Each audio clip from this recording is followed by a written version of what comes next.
Hello, everybody. Welcome to the Sports Suite. I'm your host, Jason Hochberg. Today, my guest is three-time NBA champion Dickey Simpkins. Dickey, thank you very much for joining my show today. Jason, thanks for having me on. Appreciate it. And I know we're going to have some fun today. Yes, sir. So first off, my first question is for you today is, on June 29th, 1994, you were the 21st pick in the first round of the 1994 NBA draft. How was the day different than any other day? The day was different. It was different because obviously it was a day that I was going to find out all the work I put in. Was it going to pay off with me being a draft pick selected on draft day? So that started off the day differently. I guess the other different part was it was a special day for me to spend time with my mother. She was actually traveling, and she was in Louisville on business, and so I went to Louisville and my agent and I went to Louisville and kind of set up a draft war room in the hotel, and my mother and I spent time just watching the draft and spent time at the hotel having food. So it was different in that sense, that it was a big day to see if all my hard work paid off to be drafted, spending time with my family, and then the anxiety or, just that feeling of going all day until the time the draft starts to see if you're going to be one of the 60 selected. You mentioned that you watched the draft with your mom. Can you tell my audience why that meant so much to you? Well, it meant so much because my mother, I grew up in a single-parent household, and my mother was a big part of my foundation and a big part of the opportunities that she created or made happen for me to be able to grow as a basketball player.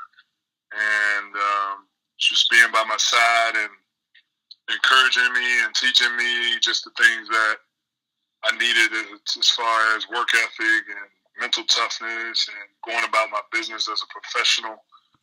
All those things were instilled by her, and it was just like all the things that she sacrificed for me to have the opportunities that I needed and the growth and the development to get to that point. It meant a lot to me for the special moment to be with her. Yeah, it definitely sounds like she's your MVP. Yeah, she was absolutely my MVP, no question about that. Now, during the Michael Jordan era, you were fortunate enough to play with the Chicago Bulls. Back then, all NBA fans wanted to do was to see Michael Jordan play, but you had the opportunity to play with Jordan every day. Tell me what that was like. Well, it first started off when I got drafted in 1994 by the Chicago Bulls in the 21st pick. I was a rookie, and that was the year MJ had went away to play baseball. So MJ wasn't playing with the Bulls at that time, and it was a different look Bulls. Scotty was still there, Tony Kukoc, Steve Kerr was still there, guys were still there, Bill Wennington, but it was still kind of a different look. I was a rookie, Ron Harper's first year with the Bulls, Randy Brown's first year with the Bulls, so it kind of started off with a different vibe, and then not even halfway through, about December, MJ walks into the building, and it's funny, I was in the lounge and kind of waking up from a nap before we were going to have practice, and I thought MJ walked in the building, and I heard somebody say, "What's up, young fella?" But I was a little asleep, and I just shook my head and said, "That couldn't have been MJ." And then I got up to go get ready for practice, and sure enough, MJ was in the building and on the court in practice gear, and that began the start of MJ making his comeback, which we couldn't let people know that he was practicing with us, and we kept it under wraps. But it was amazing to see the things that he could do and did, and just growing up watching him, and then just the fact that he embraced me and tried to teach me things and taught me a lot of things as a young player, and he was kind of a big brother. So it was just amazing across the board. Man. It was just amazing to see the greatest player to play the game up close, live as a teammate. It was special. How was he as a mentor? MJ's very demanding. Respects you if you work hard. Wants you to put in the same work or work at a high level, a winning level like him. But he teaches you all the different skills and different things that you need, more than just basketball, just the different things from a competitive standpoint and a competitive vision and mentality and the different approaches to things on the court, in the moment, preparation. Just unbelievable. Him showing those things, but also showing them by talking to you and directing you, but also showing them by watching him do those things that he's trying to teach you to do. But just amazing. An amazing guy to help you grow. Very demanding, very competitive, obviously. That's not a mystery. And you had to be tough enough mentally, tough enough physically, and be able to play your role, execute your role, like I always say, embrace your role and be a star at your role. And if you did that, MJ respected you, and it was all about the winning. It certainly sounds like he taught you a lot while you were playing with him. And actually, you ended up having a special moment with him. In 1996, you were playing against the San Antonio Spurs. With about 4 seconds left in the second quarter, Michael Jordan dribbled the ball up the court. And on one side of the court, it was Scottie Pippen, and on the other side of the court, it was you. Jordan ended up passing the ball to you, and you ended up draining the basket to send it to halftime with a 48-33 lead. What was going through your mind as Jordan was dribbling the ball up the court? Well, that was definitely an amazing moment and a moment I'll never forget, and I always tell the story, but as you described it, the visual is absolutely what you described, and it was MJ getting the rebound, dribbling down the middle of the court. Scotty on the left got out on the wing. I got out on the wing on the right. And all that was going through my mind was, I'm going to do my job and run this lane, but there's no way MJ is passing me this ball. I mean, first option is MJ taking the shot. Second option is, probably passing it to Scotty so he can take the shot. I felt like I was probably the 10th option. He'd probably take any kind of shot before he threw it to me, or throw it to somebody else before he threw it to me, throw it to the bench. But I didn't think I was going to get that pass. And lo and behold, MJ kicks it to the right to me. I catch it, and I shoot a three off the glass at the buzzer. And my mother always taught me, act like it. And so always, whenever you're doing something, act like you've been there. So as soon as I made it, I just kept running into the room like that's what I do on a regular basis. And then when everybody came into the locker room, I looked at MJ and I said to him, you made the right decision. So it was just an amazing moment. It certainly sounds like it's not only an amazing moment for you, but also for MJ to really have trust in you. Yeah. I'm hoping that it was the trust. I take it that it was the trust because, it's like I said. He could have took that shot himself for him to pass it to me. And now, if that was the final seconds of the game, he probably is not going to pass it. He's taking that shot. And after playing from 1994 to 1997, you were traded away to the Golden State Warriors. What was going through your mind when you found out that you were traded, and what was your mindset going forward? Well, it's a business, and I felt like it was that I learned a lot in Chicago. I was able to win championship. At that time, we had won 2 championships. And then I just felt like it was an opportunity for me now to go and grow and expand and show what I can do. Because I was on a Bulls team and I was the youngest player. So, my playing time was sporadic at the time, and I had moments where I played a lot, moments where I was starting, but most of the time my minutes were sporadic. So I just felt like it was that I learned a lot from a championship squad, unbelievable players, the best players in the game, and it was going to be my time now to grow, develop, and show my skill set. And that's what all was going through my mind.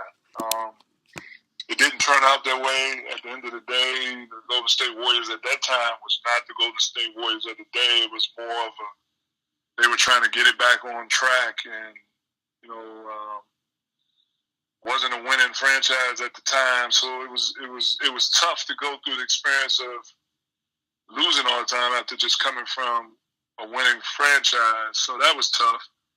But at the end of the day,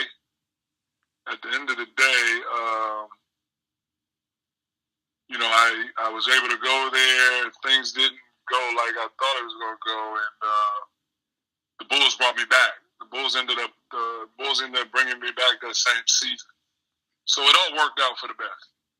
Right, and you just mentioned that in 1998 the Bulls ended up signing you as a free agent, and since you're away from them, you were with them for 3 more seasons, and I know that you were from the Washington, D.C. area, but in a way, going back to the Chicago Bulls, did you feel as if you were at home playing for the same organization that drafted you?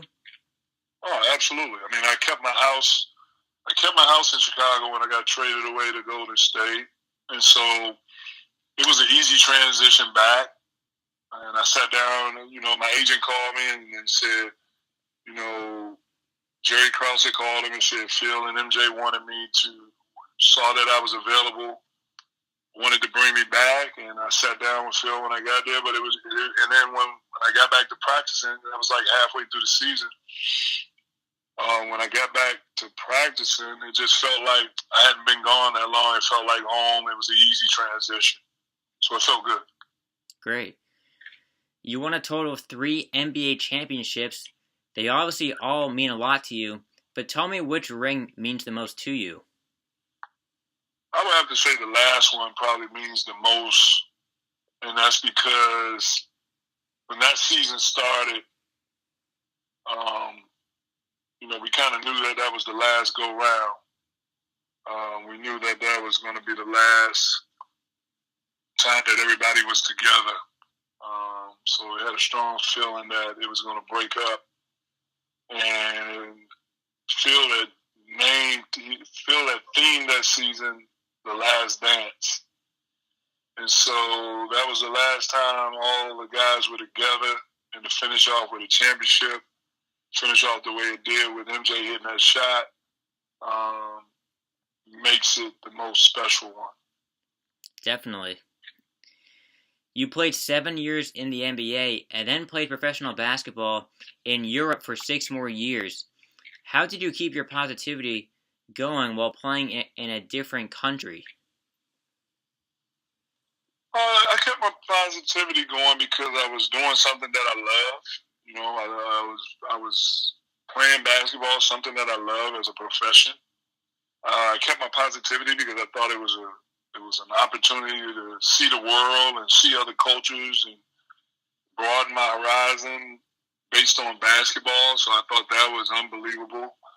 And, you know, just like I said, seeing other cultures, playing in other cultures, and embracing that, and, you know, just made me stay positive and, you know, embraced the moment and took advantage of the situation. So that's how I kept my positivity.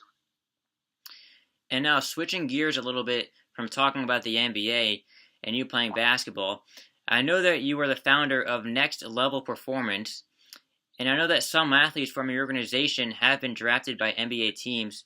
What does your program do to not only make your basketball players better athletes, but also how does it make them better people in the community? Well, I started that when I decided to retire from basketball. I wanted to be able to start something that was a vehicle to help kids get scholarships, grow as a player on and off the court. So I started Next Level Performance and created this team NLP portion of what we did. And I felt like I had been blessed with the people around me, the opportunities to now pass it along to other kids and guide them and show them the right way. And it ended up growing into a very big program that helped a lot of kids. And we just did a lot of skill development on the court, teaching them how to be a professional, how to play the game, mentally as well as physically. Going out finding players that were diamonds in the rough or people that got overlooked, teaching them how they could, building their confidence, teaching them how they could be a high level skilled player. And then just every time we had an opportunity to do cultural things and team bonding and do things into the community, I was always trying to take advantage of that opportunity and putting them in that place so they could grow off the court also. So it just became a full service, all around basketball development program on and off the court with mentorship and just guiding the guys. And we still guide the players today. And a lot of the players are older now, playing professional. Some guys are married, have families, and we still guiding kids. But it's helped a lot of guys. We have several guys, professional guys, getting ready to be professional in the NBA, and guys playing internationally. So it's been great. Can you give me a couple of those names? One of our first players was Brandon Paul, played with San Antonio Spurs, had an unbelievable career at the University of Illinois.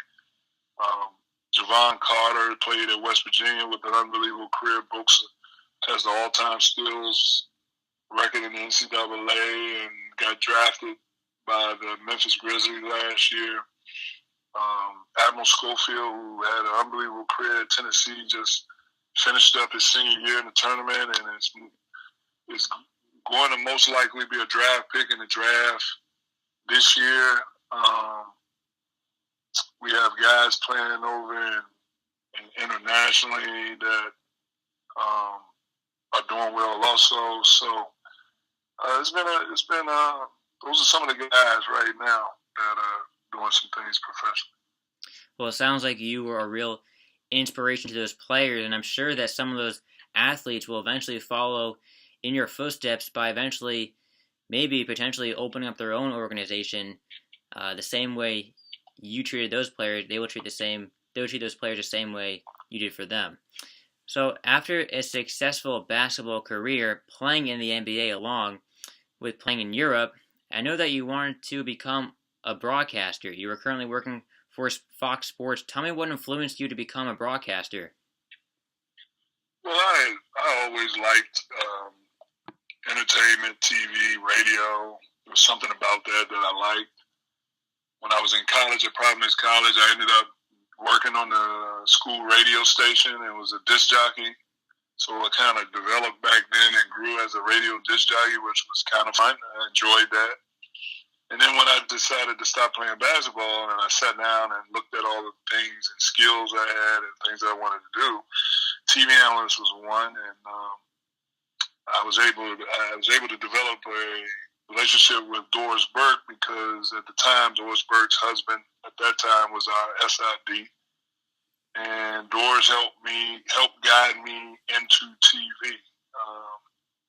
It kind of helped me get in the door, and then I took it from there. And I just had always wanted to be, that was one of the things that I wanted to do when I finished basketball. I felt like I could talk about the game, felt like I could bring energy to the game and knowledgeable about the game and understand the generation today in the game. So that's what guided me and led me to being an analyst. And then I started off on ESPN for 5 years. And I think back in 2007, I want to say, or 2006. And now I've been with Fox Sports TV for the past 6 years. And besides working as a broadcaster, I also know that you are a scout for the Washington Wizards. Can you tell me a little about that? Yeah, so I've been scouting in the NBA for now 9 or 10 years now. I was scouting for the Charlotte Hornets. Now I scout for the Washington Wizards. And, it's an unbelievable job. Again, I'm around the game. I'm around what I love to do. And, it's based on going and evaluating talent in college basketball, evaluating talent in the NBA, evaluating talent in the G League. So, it's just been an unbelievable opportunity to continue to grow and do what I enjoy. And again, take what I know, the knowledge, the skill set, and help find the right player that can help our franchise. So, it entails a lot of traveling, a lot of watching talent and evaluating, and so you can come with the best prospect or best options of prospects to try to draft for your franchise. You are certainly someone who is always trying to pursue your dreams, whether it's becoming a basketball player, broadcaster, and also a scout. So, can you tell me the one word that you do not take, and how can my viewers learn from that? I guess when I hear people say maybe, or when I hear them kind of hesitant or not sure if an opportunity can be created for me, I just keep pushing. I keep striving. I mean, I keep sharpening my skills, working on my craft, so I can make. So when the opportunity comes, or for me to create the opportunity, I can show that I'm ready at the highest level, and that you keep plugging away at it, and there will be an avenue that opens up for you. There will be an opportunity that will come. You might not know when it's coming, but I just don't, accept or take when people say maybe, or I don't, we might, or not sure. We'll see what happens. When I hear those things, it just puts another chip on my shoulder to keep pushing forward, studying my craft, and trying to still create opportunity, and to be ready for when the opportunity comes. Dickey Simpkins, thank you very much for your time today. I really do appreciate you taking some time out of your day, and who knows, maybe one day you and I will be working together. Sounds like a good plan right there. I appreciate you having me on your show, and I hope that we are working together one day. I look forward to that day. Thank you very much, Dickey. All right, thank you.